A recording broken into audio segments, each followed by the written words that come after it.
Boa noite, pessoal. Hoje a gente vai falar para vocês a respeito das dermatoses neutrofílicas.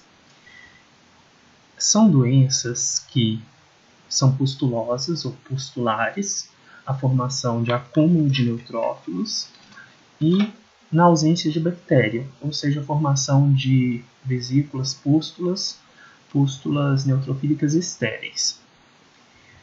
As dermatoses neutrofílicas, de acordo com o Belda Novo, elas são divididas em 4 grupos. Então, nós temos o primeiro grupo de formas superficiais ou epidérmicas, o segundo de forma em placa ou forma dérmica, o terceiro de formas profundas ou hipodérmicas e o quarto que são as síndromes autoinflamatórias. Então, vamos tentar decorar esses 4 grupos de neutrofílicas. Então, primeiro saibam que as superficiais ou epidérmicas, o primeiro grupo é o maior deles, vai ter a maioria das doenças, o maior número. O segundo só tem uma, que é a síndrome de Switch. A gente pode pensar que o S de Switch é um 2, então grupo 2. A gente vai decorar, porque dificilmente esse tipo de coisa, não sei se seria cobrado, uma classificação tão nova, não tão difusamente aceita. Tá? Mas podemos pensar S, S2, coraçãozinho S2, S2, forma grupo 2, síndrome de Switch, tipo placa ou forma dérmica. Tipo 3 são as profundas ou hipodérmicas, só a gente pensar que elas vão estar lá embaixo. Vamos pensar assim, 1 epiderme, 2 derme, 3 hipoderme. Então são as que vão até lá embaixo. Vamos pensar assim, as que formam úlceras mesmo. Pioderma gangrenoso, doença de BC, são as mais profundas. Realmente, formas profundas ou hipodérmicas. E 4, as síndromes autoinflamatórias. Papa, papas, PASH, SAFO. Acho que a mais importante aqui as mais importantes vão ser a papa e a papache e a SAFO. A gente vai falar mais adiante. E a SAFO foi cobrada esse ano. Então é importante ter alguma noção. Não tão importante decorar esse trava-línguas de palavras, mas de letrinhas, essa sopinha de letrinhas, mas é importante ter uma noção do que significa, pelo menos assim no geral. Então, começamos decorando das mais fáceis. Então, vamos lá. Grupo 4 é a sopa de letrinhas, tá? São as síndromes autoinflamatórias. A gente vai falar mais pra frente o que significa uma doença autoinflamatória.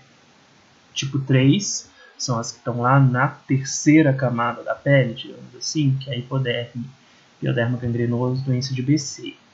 Tipo 2, que é só uma, síndrome de Switch. E vamos lá, o maior grupo, então, as superficiais ou epidérmicas. Se a gente for pensar um pouquinho na histopatologia, entender a doença, a gente também vai perceber que realmente elas são epidérmicas, superficiais vão estar lá na camada subcórnea ou intraepidérmica. Então, fazem parte do grupo 1 a pustulose subcórnea de Sneddon-Wilkinson, que o nome diz bem, realmente são pústulas abaixo da camada córnea. A pustulose amicrobiana de Dobras, a PEGA, que é a pustulose exantemática generalizada e aguda, o pênfigo por IgA, que seria um novo pênfigo, por assim dizer, não está classicamente aí no grupo dos pênfigos e agora está sendo bastante estudado e descrito.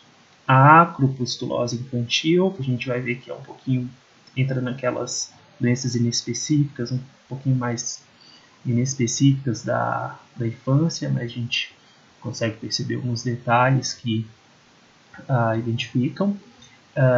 E a foliculite eosinofílica, doença de Ophugen, que já caiu algumas vezes. E finalmente, a psoríase pustulosa. Nessa versão do Belda, ele coloca dentro do grupo da psoríase pustulosa, ou psoríase pustular, essas 3 formas, mas ele lembra que alguns autores consideram, outros autores não. Porque consideram essas 3 como formas de psoríase. Outros autores consideram como outras doenças, doenças independentes, entidades independentes, que é a acrodermatite contínua de Alupor, que realmente é acro, é acral, pegando unhas, a gente vai ver que geralmente somente um dígito. As pustuloses palmo-plantares, que na clínica realmente vão acometer palmas e plantas, e a psoríase pustulosa generalizada, que a gente vai ver que são pústulas mais generalizadas e com mais alterações sistêmicas. Então vamos lá. Vamos falar, inicialmente, eu gostaria de começar falando sobre a psoríase pustulosa. Então, lembrar que alguns autores consideram que essas três doenças são formas de psoríase e outros autores consideram que são formas independentes. Gostaria de falar primeiramente da pustulose palmo-plantar, que foi assunto de questão este ano. Então vamos lá. Só localizando, a pustulose palmo-plantar, PP, estaria no grupo da psoríase pustulosa ou pustular, que está dentro do grupo 1, forma superficial epidérmica. Então, primeiro, apresentar para vocês qual que é a manifestação clínica. Realmente é na palma das mãos e na planta dos pés, realmente são pústulas, parece um impetigo, parece que é a bactéria que está cheia de pus, mas se você fizer o exame, uma cultura, você vai ver que essas pústulas são estéreis, são apenas acúmulos de neutrófilos, ok? Então, lembra um pouquinho a psoríase, mas não tem todo aquele eritema de base, são as pústulas um pouco mais isoladas, tá? Com uma descamação superficial. Outras fotos de apresentação, essa aqui bem mais semelhante a uma psoríase, uma placa de psoríase no cavo plantar, com as pústulas, só que bem mais, uma predominância muito mais exacerbada de pústulas, que também podem ocorrer na psoríase, aqui de uma forma bem exacerbada, aqui fugindo um pouquinho, já cometendo os punhos, mas também em região palmar, pode ser palma e planta.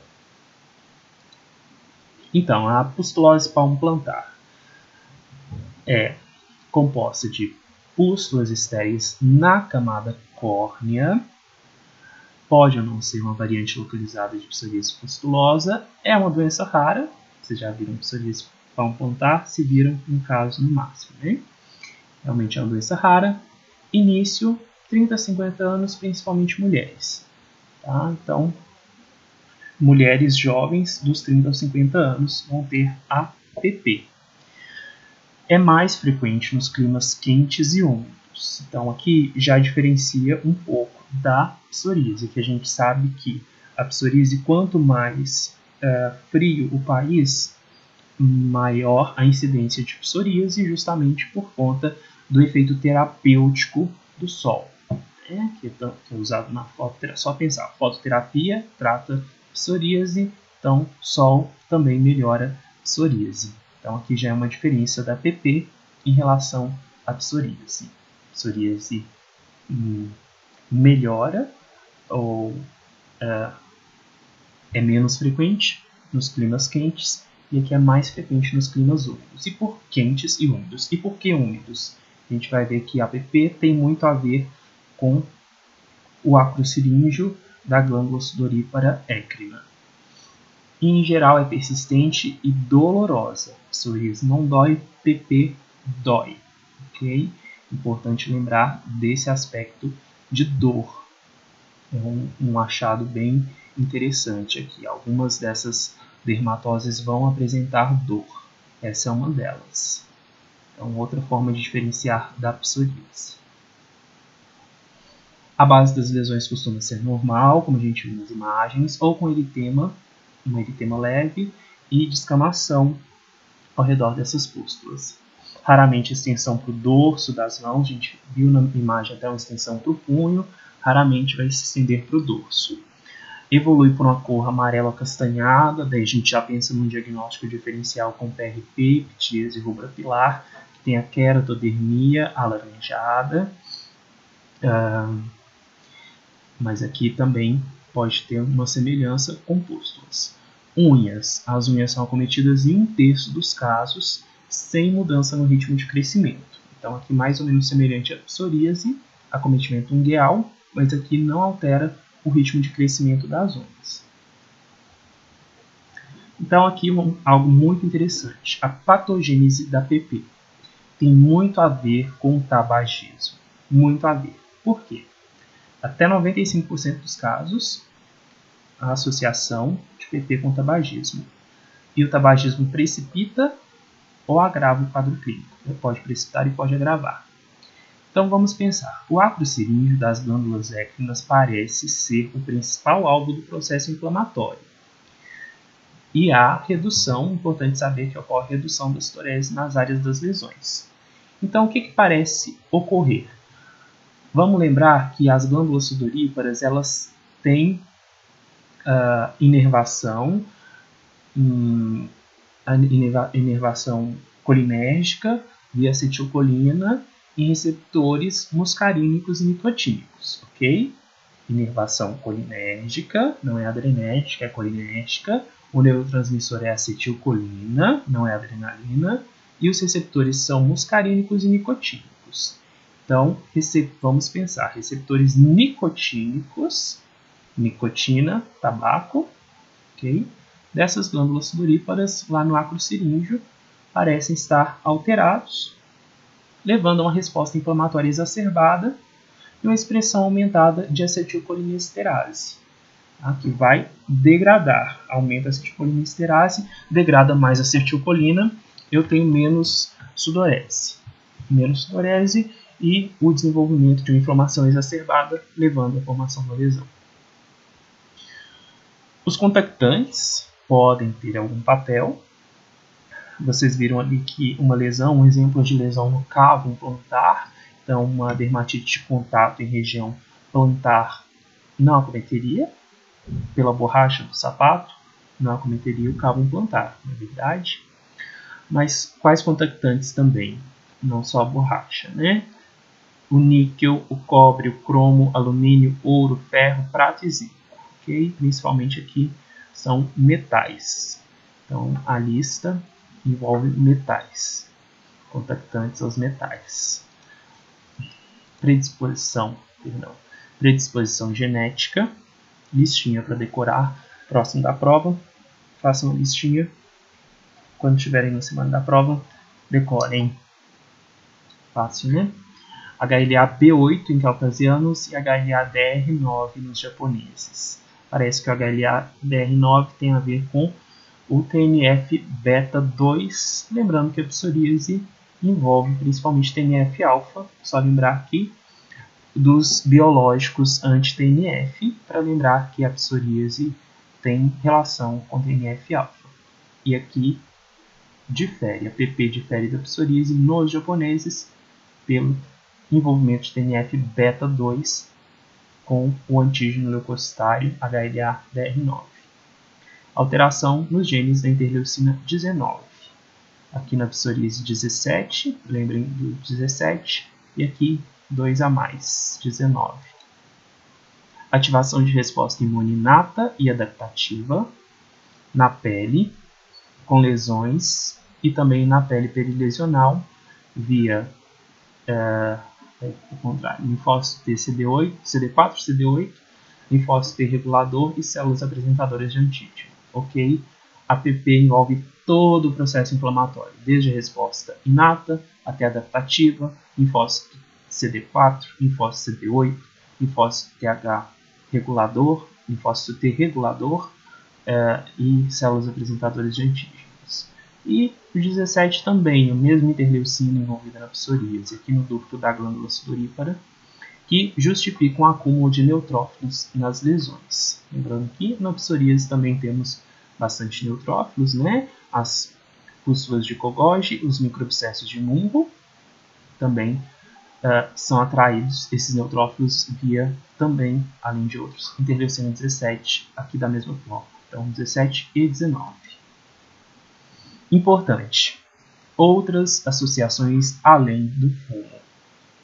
Então, na prova, você chegou lá, ele pediu associação, associações da psoríase palmo-plantar.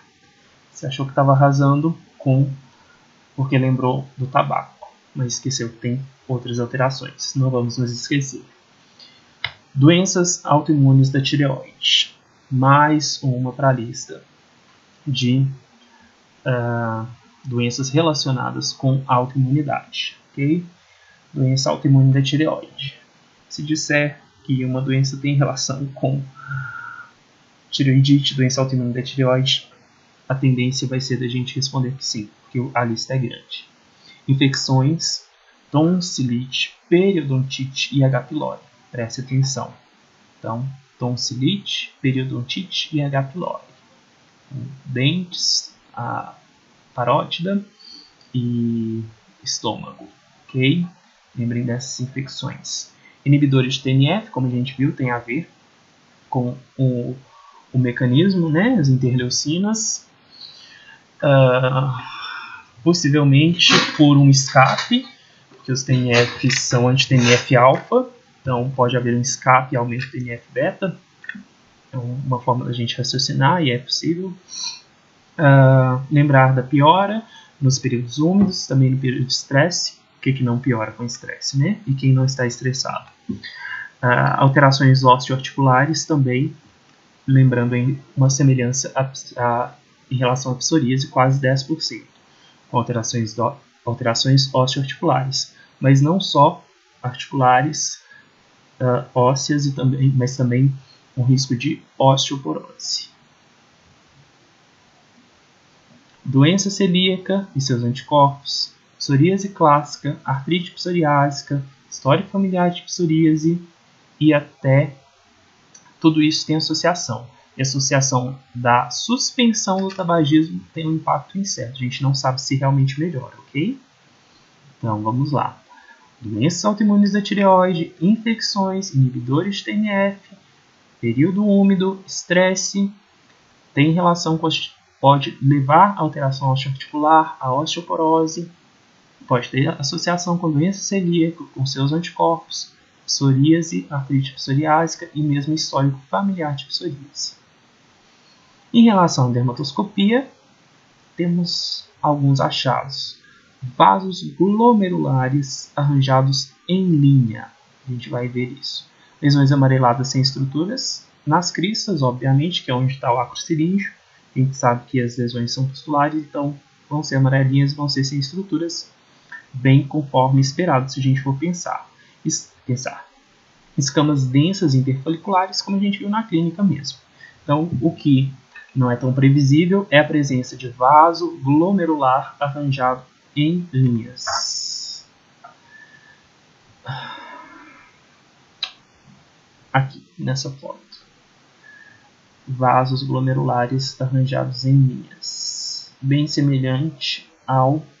Não vai ser em linha, né? Mas semelhante a um sec in situ. Tá? Decorem presença de vasos glomerulares arranjados em linhas na PP. E aqui a pústula, aqui a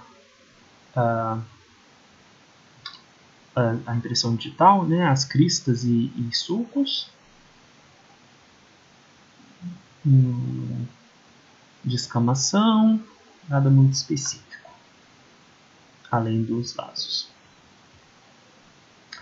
Lembrar então, vamos adiantar um pouquinho, vai estar no grupo 4, mas vai ter relação, que é a síndrome SAF, ok? A pustulose palmo-plantar faz parte da síndrome SAF.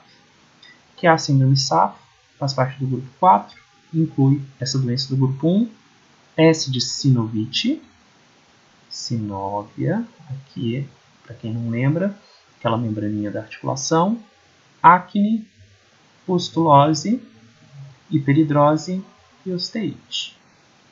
Decorar SAF. A ausência de manifestação cutânea não exclui o diagnóstico de SAF. Diferenças aqui entre a PP ou PPP e a psoríase. Nós temos as diferenças em relação ao acometimento osteoarticular, ok? A extensão na psoríase, a gente sabe que muitas articulações podem ser envolvidas, e aqui a diferença é que ela costuma ser, o acometimento costuma ser mono ou oligoarticular. Entesite é muito mais frequente na psoríase e erosão também é mais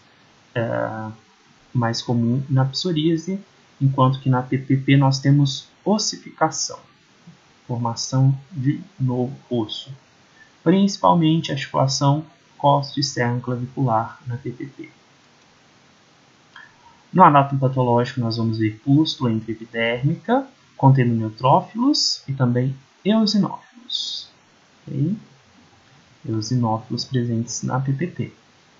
Polimorfonucleares na periferia, mastócitos, também mais eosinófilos abaixo da pústula. Espongiose, acantose, psoriasiforme, lembrando a psoríase, paraqueratose, tudo isso lembrando a psoríase. Perda de granulosa, afinamento suprapapilar, capilares tortuosos, extravasamento de massa, tudo também lembrando a psoríase. Então, seria algo bem semelhante a uma psoríase com eosinófilo. Tá? Um quadro clínico que ajudaria mais. Agora, um detalhe histopatológico que a gente vê nessa imagem, quase acabando. Um detalhe bem interessante que a gente vê nessa imagem, que de repente, se eles se atentarem, eles podem pedir, é que, vamos lá, camada córnea, bonitinha, compacta, a gente vê que é realmente uma região palmo-plantar, muito espessa, tá? Algumas áreas que aqui deve ser de paraqueratose. A gente vê que a granulose está reduzida aqui. E o que a gente vê aqui? Apontado pela seta, sinal da seta, o acrossiríngeo.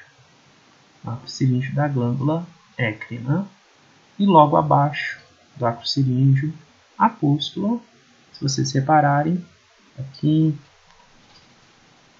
aqui, aqui eu já apontei, vários eosinófilos perdidos aí, aqui, aqui, aqui, vários eosinófilos perdidos no meio dos neutrófilos, talvez aqui. Então, pústula logo abaixo do acrossiríngeo com neutrófilo e eosinófilo, pustulose palmo-plantar. O tratamento é insatisfatório, o paciente vai ter períodos curtos de remissão, nenhum tratamento é aceito como realmente efetivo. Corticoides tópicos, retinoides, fototerapia, ciclosporina, tetraciclina, colchicina, radioterapia e traconazol, leflunomida, Excimer, laser, biológicos, a lista imensa de tratamentos, como toda doença que não se tem um tratamento de escolha, a lista é grande de medicamentos que podem ser usados. Ok? Enquanto é isso que eu gostaria de falar para vocês.